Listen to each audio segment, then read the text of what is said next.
ಹಿಪ್ಪರಗಿ ಸಮೀಪ ಸಾರಿಗೆ ಬಸ್ ಪಲ್ಟಿ ತಪ್ಪಿದ ಭಾರೀ ಅನಾಹುತ. ಏಪ್ರಿಲ್ 22 ಮಧ್ಯಾಹ್ನ 12:30 ಸಂದರ್ಭ ಬಾಗಲಕೋಟೆ ಜಿಲ್ಲೆಯ ಜಮಖಂಡಿ ತಾಲೂಕಾ ವ್ಯಾಪ್ತಿಗೆ ಬರುವಂತಹ ಹಿಪ್ಪರಗಿ ಜಲಾಶಯದ ಸಮೀಪ ಈ ದುರ್ಘಟನೆ ಜರುಗಿದೆ ಎನ್ನುವ ಮಾಹಿತಿ ಲಭ್ಯವಾಗಿದೆ. ಚಾಲಕನ ನಿಯಂತ್ರಣ ತಪ್ಪಿ ಬಸ್ ರಸ್ತೆ ಬದಿಯಲ್ಲಿರುವಂತಹ ಮುಳ್ಳಿನ ಪೊದೆಯಲ್ಲಿ ಪಲ್ಟಿ ಹೊಡೆದಿದ್ದು ಚಾಲಕ, ನಿರ್ವಾಹಕ ಹಾಗೂ ಪ್ರಯಾಣಿಕರಿಗೆ ಸಣ್ಣ ಪುಟ್ಟ ಗಾಯಗಳಾಗಿವೆ ಎನ್ನುವ ಮಾಹಿತಿ ಲಭ್ಯವಾಗಿದೆ.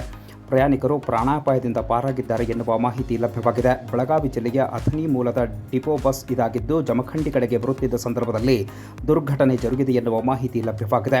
ಇನ್ನು ಸ್ಥಳಕ್ಕೆ ಜಮಖಂಡಿ ಪೊಲೀಸರು ದೌಡಾಯಿಸಿದ್ದು ಪೊಲೀಸರ ಪರಿಶೀಲನೆ ಮತ್ತು ತನಿಖೆಯ ಬಳಿಕ ಹೆಚ್ಚಿನ ಮಾಹಿತಿ ಲಭ್ಯವಾಗಬೇಕಾಗಿದೆ.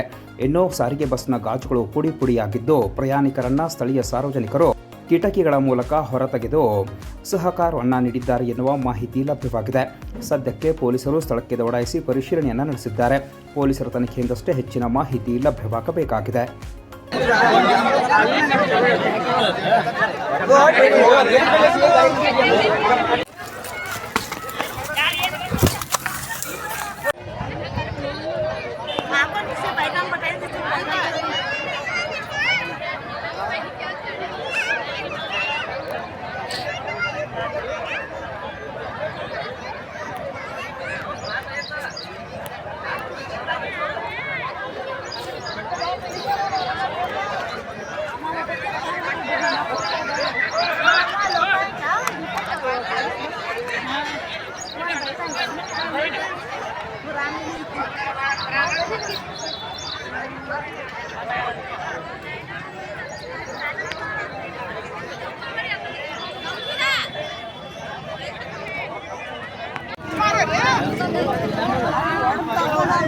क्या करे याद है वो आगे बोला है अंदर ये राजा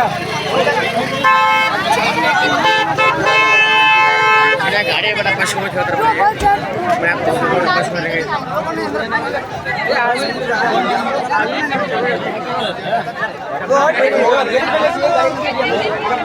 ಗದ್ದನಕೇರಿ ಕ್ರಾಸ್ನಲ್ಲಿ ಮಾನವ ಸರಪಳಿ ನಿರ್ಮಿಸಿ ರೈತರಿಂದ ರಸ್ತೆ ತಡೆ, ಪೊಲೀಸರು ಹಾಗೂ ರೈತರ ನಡುವೆ ಮಾತಿನ ಚಕಮಕಿ, ರೈತರನ್ನು ವಶಕ್ಕೆ ಪಡೆಯಲು ಪೊಲೀಸರ ಹರಸಾಹಸ. ಏಪ್ರಿಲ್ 22 ಮಧ್ಯಾಹ್ನ 12:45 ಸಂದರ್ಭ ಬಾಗಲಕೋಟೆಯ ಗದ್ದನಕೇರಿ ಕ್ರಾಸ್ನಲ್ಲಿ ಕಬ್ಬಿನ ಬಾಕಿ ಬಿಲ್ ನೀಡುವಂತೆ ಆಗ್ರಹಿಸಿ ಪ್ರತಿಭಟನೆಯನ್ನು ನಡೆಸಿದರು.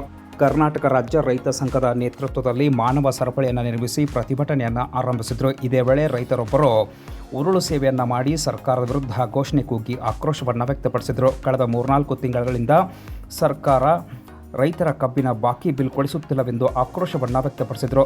ಸಕ್ಕರೆ ಕಾರ್ಖಾನೆಗಳ ಮಾಲೀಕರು ಆದಷ್ಟು ಬೇಗ ಬಾಕಿ ಬಿಲ್ ಪಾವತಿಸುವಂತೆ ರೈತರು ಆಗ್ರಹಿಸಿ ಪ್ರತಿಭಟನೆಯನ್ನು ನಡೆಸಿದರು. ಇನ್ನು ಇದೇ ಸಂದರ್ಭದಲ್ಲಿ ರೈತರು ಮಾನವ ಸರಪಳಿಯನ್ನು ನಿರ್ಮಿಸಿ ರಸ್ತೆ ತಡೆ ನಡೆಸಿದ್ದರಿಂದ ವಿಜಯಪುರ, ಬೆಳಗಾವಿ, ಹುಬ್ಬಳ್ಳಿ ಮತ್ತು ಬಾಗಲಕೋಟೆ ನಗರ ಕಡೆಗೆ ಸಂಚರಿಸಬೇಕಾಗಿದ್ದ ವಾಹನಗಳಿಗೆ ಅಡೆತಡೆ ಉಂಟಾಯಿತು.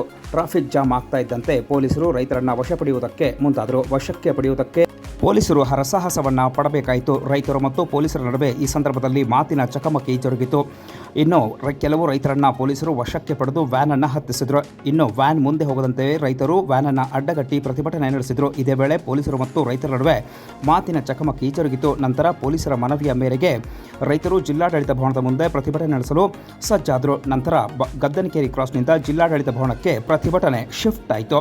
ಇನ್ನು ಇದೇ ವೇಳೆ ರೈತರೊಬ್ಬರು ನಮಗೆ ಬಾಕಿ ಬಿಲ್ಲನ್ನು ಕೊಡಿಸಿ ಸಾಹೇಬರು ಎಂದು ಡಿವೈಎಸ್ಪಿ ಗಜಾನನ್ ಅವರ ಕಾಲಿಗೆ ಬಿದ್ದ ಘಟನೆ ಕೂಡ ಜರುಗಿತು.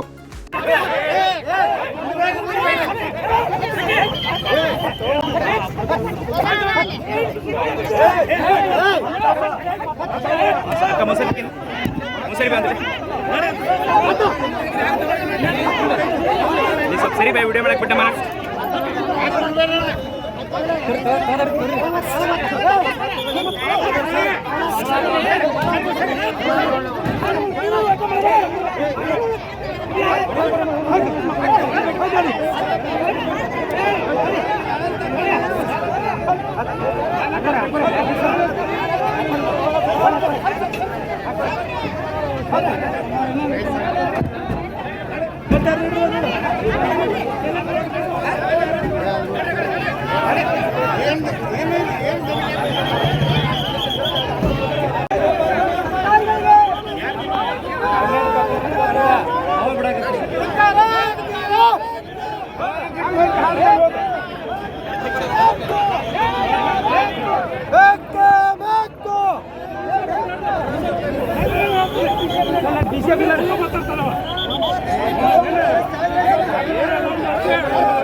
ಮಾತಾಡೋದು ಸ್ವಲ್ಪ ಸರಿಯಾಗಿ ಮಾತಾಡ್ಬೇಕಲ್ಲ.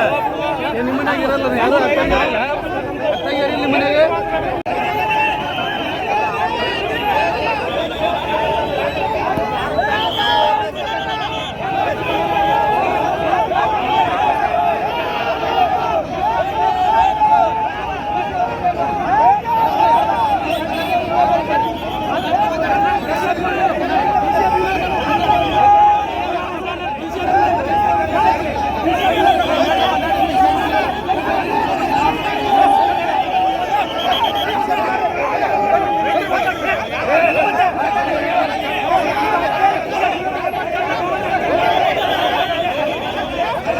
ಏ ಮುತ್ಯ ಹೆಸರು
ಬಾಗಲಕೋಟೆ ಜಿಲ್ಲೆಯ ವಿದ್ಯಾಗಿರಿಯಲ್ಲಿ ಕುಡಿಯುವ ನೀರಿಗಾಗಿ ಪರದಾಟ, ಸ್ಥಳೀಯರಿಂದ ಪೌರಾಯುಕ್ತರಿಗೆ ಮನವಿ. ಏಪ್ರಿಲ್ 22 ಮಧ್ಯಾಹ್ನ 1 ಗಂಟೆ ಸಂದರ್ಭ. ಬಾಗಲಕೋಟೆ ನಗರದ ವಿದ್ಯಾಗಿರಿಗೆ ಸಮರ್ಪಕ ಕುಡಿಯುವ ನೀರನ್ನು ಪೂರೈಸುವಂತೆ ಆಗ್ರಹಿಸಿ ವಿದ್ಯಾಗಿರಿ ನಿವಾಸಿಗಳು ಬಾಗಲಕೋಟೆ ನಗರಸಭೆ ಮುಂದೆ ಪ್ರತಿಭಟನೆ ನಡೆಸಿದರು. ಕಳೆದ 3 ತಿಂಗಳುಗಳಿಂದ ವಿದ್ಯಾಗಿರಿಯ ವಾರ್ಡ್ ನಂಬರ್ 19, 32, 33, 34, 35 ಸೇರಿದಂತೆ ವಿವಿಧೆಡೆ ಸರಿಯಾಗಿ ಹೊಳೆ ನೀರು ಬರುತ್ತಿಲ್ಲವೆಂದು ಆಕ್ರೋಶವನ್ನು ವ್ಯಕ್ತಪಡಿಸಿದರು. ನಗರಸಭೆ ಸದಸ್ಯ ವೀರಪ್ಪ ಶಿರಕಣ್ಣವರ್ ಹಾಗೂ ಸ್ಥಳೀಯ ನಿವಾಸಿಗಳು ಪೌರಾಯುಕ್ತರನ್ನು ಭೇಟಿಯಾಗಿ ಸಮರ್ಪಕ ಕುಡಿಯುವ ನೀರನ್ನು ಪೂರೈಕೆ ಮಾಡಬೇಕೆಂದು ಒತ್ತಾಯಿಸಿ ಮನವಿಯನ್ನು ಸಲ್ಲಿಸಿದರು. ಒಂದು ವೇಳೆ ಬೇಡಿಕೆ ಈಡೇರದಿದ್ದರೆ ಉಗ್ರ ಹೋರಾಟ ಮಾಡುವ ಎಚ್ಚರಿಕೆ ನೀಡಿದರು. ಈ ವೇಳೆ ಮನವಿಗೆ ಸ್ಪಂದಿಸಿದ ಪೌರಾಯುಕ್ತ ವಾಸಣ್ಣ ಆರ್ ಅವರು ಶನಿವಾರದ ಒಳಗಾಗಿ ಸಮಸ್ಯೆ ಬಗೆಹರಿಸುವ ಭರವಸೆ ನೀಡಿದರು. ಈ ಸಂದರ್ಭದಲ್ಲಿ ನಗರಸಭೆ ಅಧ್ಯಕ್ಷೆ ಸವಿತಾ ಲಂಕೆನ್ನವರ್, ವೀರಣ್ಣ ಶಿರಕಣ್ಣವರ್, ಯಲ್ಲಪ್ಪ ನಾರಾಯಣಿ, ಹನುಮಂತ ತೆಗ್ಗಿ, ಚೌಡಾಪುರ್, ಕಿರಣ್ ಸಿಂಗ್ ಕಲಗಲಿ, ಉಮೇಶ್ ಹಂಚನಾಳ್, ಶ್ರೀಧರ್ ನಾಗರಬೆಟ್ಟ, ವೀರೇಶ್ ಹಡ್ಪದ್, ನಿಂಗಪ್ಪ ಕೊಡ್ಲೆಪ್ಪನವರ್, ಆನಂದ್ ಗಚ್ಚನೂರ್, ದ್ಯಾಮಣ್ಣ ಜಲಗೇರಿ, ಡಾಕ್ಟರ್ ಜಿ ಕುಲಕರ್ಣಿ, ವಿಜಯ್ ವಾಲಿ, SP ಹೊಸಗೌಡರ್, ಸುರೇಶ್ ಹಿರೇಮಠ್ ಸೇರಿದಂತೆ ಅನೇಕರು ಈ ಪ್ರತಿಭಟನೆಯಲ್ಲಿ ಭಾಗಿಯಾಗಿದ್ದರು.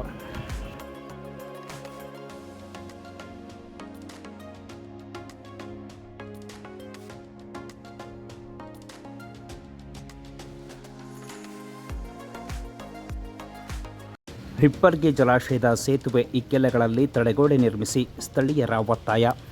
ಏಪ್ರಿಲ್ 22 ಸಂಜೆ 4 ಗಂಟೆ ಸಂದರ್ಭ. ಬಾಗಲಕೋಟೆ ಜಿಲ್ಲೆಯ ಜಮಖಂಡಿ ತಾಲೂಕಿನ ಹಿಪ್ಪರ್ಗಿ ಜಲಾಶಯದ ಬಳಿ ಸಾರಿಗೆ ಬಸ್ ಪಲ್ಟಿಯಾದ ಘಟನೆ ಜರುಗಿದ್ದು, ಅದೃಷ್ಟವಶಾತ್ ಯಾವುದೇ ಪ್ರಾಣಹಾನಿ ಸಂಭವಿಸಿಲ್ಲ.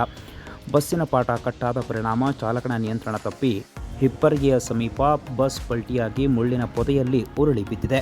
ತಕ್ಷಣವೇ ಸ್ಥಳೀಯರು ಬಂದು ಪ್ರಯಾಣಿಕರು ಮತ್ತು ನಿರ್ವಾಹಕ ಮತ್ತು ಚಾಲಕರ ರಕ್ಷಣೆಯನ್ನು ಮಾಡಿದ್ದಾರೆ. ಇನ್ನು ಈ ಹಿಪ್ಪರಿಗೆ ಸೇತುವೆಯ ಇಕ್ಕೆಲಗಳಲ್ಲಿ ತಡೆಗೋಡೆ ಇಲ್ಲದೇ ಇರುವುದರಿಂದ ಸಾಕಷ್ಟು ಅನಾಹುತ ಸಂಭವಿಸುತ್ತಿವೆ ಎಂದು ಸ್ಥಳೀಯರು ಆರೋಪವನ್ನು ಮಾಡಿದ್ದಾರೆ. ಜಿಲ್ಲಾಡಳಿತ, ಸರ್ಕಾರ, ಸಂಬಂಧಪಟ್ಟ ಇಲಾಖೆಯವರು ಇತ್ತ ಗಮನ ಹರಿಸಿ ಈ ಸೇತುವೆ ಇಕ್ಕೆಲಗಳಲ್ಲಿ ತಡೆಗೋಡೆಯನ್ನು ನಿರ್ಮಿಸಬೇಕು ಎಂದು ಮನವಿಯನ್ನು ಮಾಡಿದ್ದಾರೆ. ಇನ್ನು ಈ ಕುರಿತಂತೆ ಸ್ಥಳೀಯ ನಿವಾಸಿಯಾದ ರವೀಂದ್ರ ಅವರು ಮಾತನಾಡಿ ಮಾಹಿತಿಯನ್ನು ನೀಡಿದ್ದು, ಕಳೆದ ಹಲವು ವರ್ಷಗಳಿಂದ ಮೇಲಿಂದ ಮೇಲೆ ಅನಾಹುತಗಳು ಈ ರಸ್ತೆಯಲ್ಲಿ ಸಂಭವಿಸ್ತಾ ಇದ್ದು, ಸೇತುವೆಯ ಮೇಲಿಂದ ಪ್ರಯಾಣ ಬೆಳೆಸುವಾಗ ಇಂತಹ ಅಪಘಾತಗಳು ಸಂಭವಿಸ್ತಾ ಇವೆ. ಹೀಗಾಗಿ ಸೇತುವೆ ಇಕ್ಕೆಲಗಳಲ್ಲಿ ತಡೆಗೋಡೆಯನ್ನು ನಿರ್ಮಿಸಬೇಕೆಂದು ಮನವಿ ಮಾಡಿದ್ದಾರೆ. ಇನ್ನು ಈ ಸಂದರ್ಭದಲ್ಲಿ ಅವರು ಮಾತನಾಡಿದ್ದಾರೆ. ಜೊತೆಗೆ ಮಧ್ಯಾಹ್ನ 1 ಗಂಟೆ ಸಂದರ್ಭದಲ್ಲಿ ದುರ್ಘಟನೆ ನಡೆದ ಬಳಿಕ ಸಂಜೆ ಹೊತ್ತು ಕ್ರೇನ್ ಮೂಲಕ ಬಸ್ಸನ್ನು ಎತ್ತಿ ಹೊರಗಡೆ ತೆಗೆಯುವ ಕಾರ್ಯವಾಗಿದೆ. ಸ್ಥಳಕ್ಕೆ KSRTCಯ ಹಿರಿಯ ಅಧಿಕಾರಿಗಳು ಭೇಟಿ ನೀಡಿ ಪರಿಶೀಲಿಸಿದ್ದು, ಜಮಖಂಡಿ ಪೊಲೀಸರು ಭೇಟಿ ನೀಡಿ ಪರಿಶೀಲಿಸಿದ್ದಾಗಿ ಮಾಹಿತಿ ಲಭ್ಯವಾಗಿದೆ. ನಮಸ್ಕಾರ, ನಾನು ಬಾಗಲಕೋಟೆ ಜಿಲ್ಲೆ ಜಮಖಂಡಿ ತಾಲೂಕು ಹಿಪ್ಪರ್ಗಿಂದ ಮಾತಾಡ್ತಾ ಇರೋದು. ಇಲ್ಲಿಂದ 6 ಕಿಲೋಮೀಟರ್ ಬರೀ ಲೇರ್ ಇದೆ ರೀ. ಇದಕ್ಕೆ ತಡೆಗೋಡೆ ಇಲ್ಲ. ಸತತವಾಗಿ ಡೈಲಿ ಒಂದು 100 ಬಸ್ಗಳು ಅಡ್ಡಾಡ್ತಾವ. ಶಾಲಾ ಮಕ್ಕಳಾಗಲಿ, ಸಾರ್ವಜನಿಕ ಆಗಲಿ, ಸಿಕ್ಕಾಪಟ್ಟಿ ಓಡಾಡ್ತಿರ್ತಾರೆ. ಬಾಗಲಕೋಟೆ ಜಿಲ್ಲೆದಿಂದ ಬೆಳಗಾವಿ ಡಿಸ್ಟಿಕ್ ಆಚೆ ಹೊಳೆ ಹೆಚ್ಚಿಗೆ ಮತ್ತೆ ಇದಕ್ಕೆ ತಡೆಗೋಡೆ ಇಲ್ಲ, ರಸ್ತೆನೂ ಸರಿ ಇಲ್ಲ. ಮತ್ತೆ ಇದಕ್ಕೆ ಪರ್ಮಿಷನ್ ಯಾರು ಕೊಟ್ಟರು ಇದು ರಸ್ತೆ ಮೇಲೆ ಹಾಯ್ಲಿಕ್ಕೆ? ಈ ಡ್ಯಾಮ್ ಇರೋದು ಕೆಪಾಸಿಟಿ ಬೇರೆ 15 ಒಂದು 20 ಟನ್ 50 ಟನ್ ಲಾರಿಗಳು ಹೋಗ್ತಾ ಇದೆ. ಮತ್ತು ರಸ್ತೆ ಎಲ್ಲ ಕಡ್ಡು ಆಗಿದೆ, ಏರೋ ಆಗಿದೆ. ಮತ್ತು ಬಸ್ಗಳು ಪಾಠ ಕಟ್ಟಾಗೋದು, ಟೇರಿಂಗ್ ಕಟ್ಟಾಗೋದು, ಈ ತರ ಹಲವಾರು ಸಾರಿ ಕಬ್ಬಿನ ಟ್ರ್ಯಾಕ್ಟರ್ಗಳು ಬಿದ್ದಿದಾವೆ, ಕಾರ್ ಬಿದ್ದಿದಾವೆ, ಎಲ್ಲ ವಾಹನಗಳು ಬಿದ್ದಿವೆ. ಈ ಸಲ ಬಸ್ ಬಿದ್ದಿದೆ ನೋಡ್ರಿ. ಬಸ್ಸು ಯಾರಿಗಿ ದೇವರ ದೃಷ್ಟಿಯಿಂದ ಯಾರಿಗೂ ಏನೂ ಆಗಿಲ್ಲ ಸರಿ. ಬಟ್ ಏನಾಗಿದೆ, ಇವ್ರು ಬರೀ ಸರ್ಕಾರದವರು ಬಸ್ ಫ್ರೀ ಅದ ಇದ್ರು ಅದು ಫ್ರೀ ಮಾಡ್ತಾರೆ. ಅದನ್ನ ಬೇಡ್ರಿ, ನಮ್ಗೆ ರಸ್ತೆ ಚಲೋ ಮಾಡಿ, ತಡೆಗೋಡೆ ಮಾಡಿ. ಇಲ್ಲಿಂದ 6 ಕಿಲೋಮೀಟರ್ ಲೇರು. ನೀವು ಸರ್ಕಾರದವ್ರು ಬಂದು ನೋಡಿ, DC ಅವ್ರು ಕರ್ಕೊಂಡ್ಬಂದು ರೋಡ್ ನೋಡಿ ಮೊದಲು. ಸಿಕ್ಕಾಪಟ್ಟೆ ಜನ ಅಡ್ಡಾಡ್ತಿರ್ತಾರೆ. ಪ್ರಾಣ ಹಾನಿ ಆದ ಏನ್ ಮಾಡ್ತೀರಾ? ಬರೀ ದುಡ್ಡು ಕೊಡೋದು 5 ಲಕ್ಷ 10 ಲಕ್ಷ ಪ್ರಾಣ ಕೊಡ್ತೀರಾ? ನೀವು ಕಿಮ್ಮತ್ ಮಾಡ್ತೀರ ಅವ್ರನ್ನ? ಮೊದಲು ತಡೆಗೋಡೆ ಮಾಡ್ರಿ, ರೋಡ್ ಮುಂದೆ ಮಾಡ್ರಿ.